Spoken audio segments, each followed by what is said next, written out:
within the organization and because of his relationship with Steve Ballmer. That was it.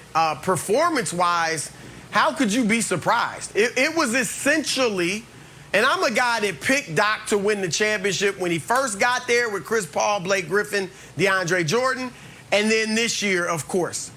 So I expected a lot, but let's keep it real.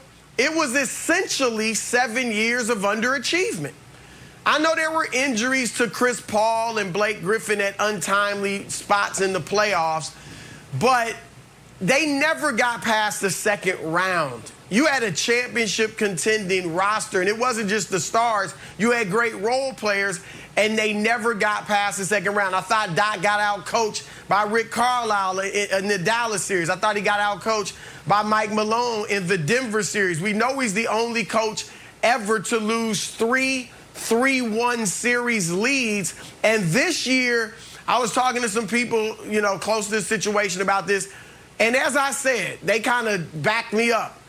The Clippers' problem was they had this arrogance, this sense of entitlement this season that they could just turn it on and turn it off. And Doc allowed that.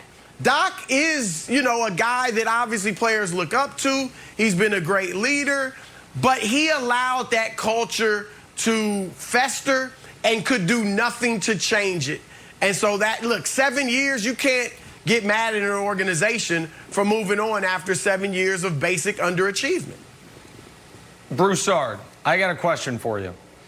There are times when organizations move on from coaches against the wishes of their superstar, but it's rare.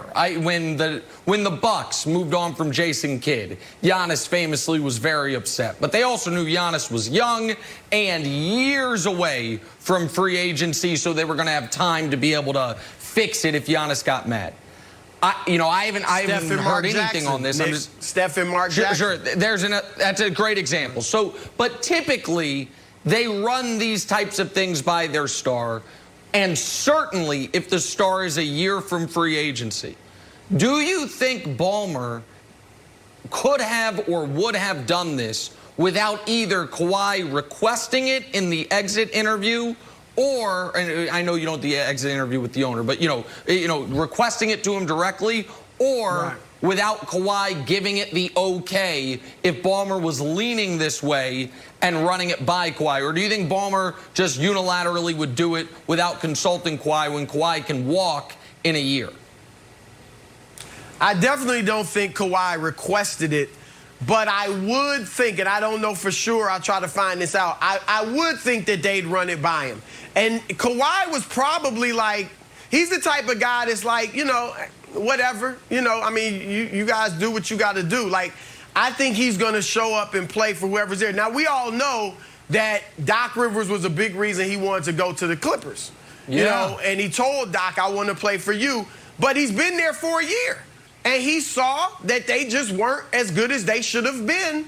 And some of that's on Kawhi, too. We're not exonerating him. Yes. But my guess is that they ran it by Kawhi, and he was probably like, look, it's up to you guys, whatever. But he showed them it's not like I'm not going to play next year. I'm not going to be into it next year. I'm not going to hold it against you if you move on from Doc. So, Broussard, do you think that we talk so much about the culture of the Clippers and the motivation needs to change for these players, and you talked about how they're a little lackadaisical. Do you think that's a strike against Sam Cassell and Ty Lue that were part of that?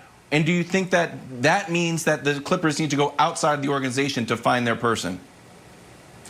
I don't, because remember, Ty Lue was there with David Blatt. And they were having issues in Cleveland with David Blatt, obviously, and then he moved in and they win the championship. So when you're an assistant coach, you don't set the culture. I mean, you obviously have relationships with the players and everything, and you're a part of it, but you can't overstep the coach.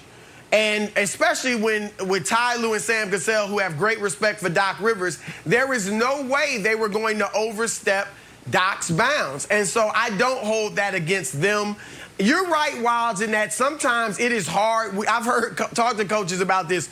Moving over those 12 inches, right, from the assistant coach's seat to the head coach's seat, sometimes it can be challenging because it's a different dynamic with the players now.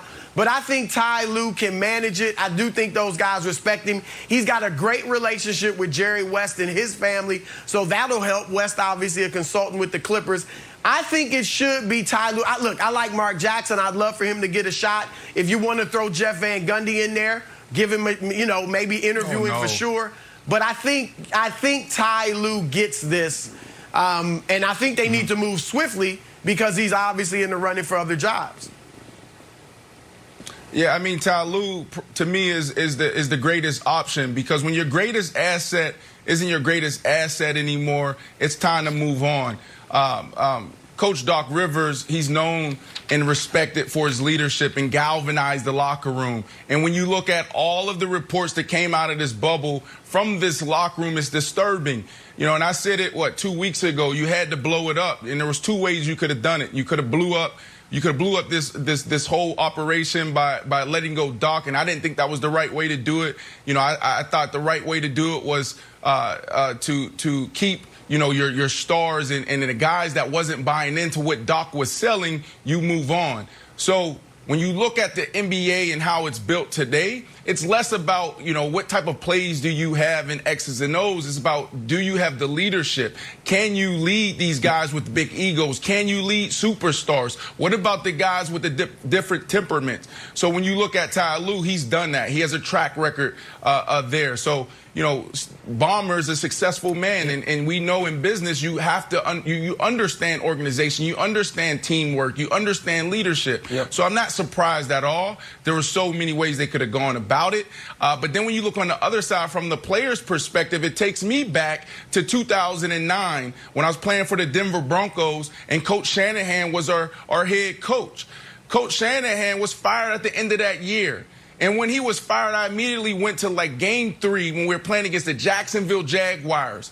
I had this easy touchdown. I made a guy miss, and I was walking into the end zone. I literally just dropped the ball. I mean, there was nobody around me. I dropped the ball, fumbled, turnover right there. And when Coach was fired, I thought about it. I said, wow, if we would have scored that touchdown, we would have won that game. If we would have won that game, we would have been in the playoffs.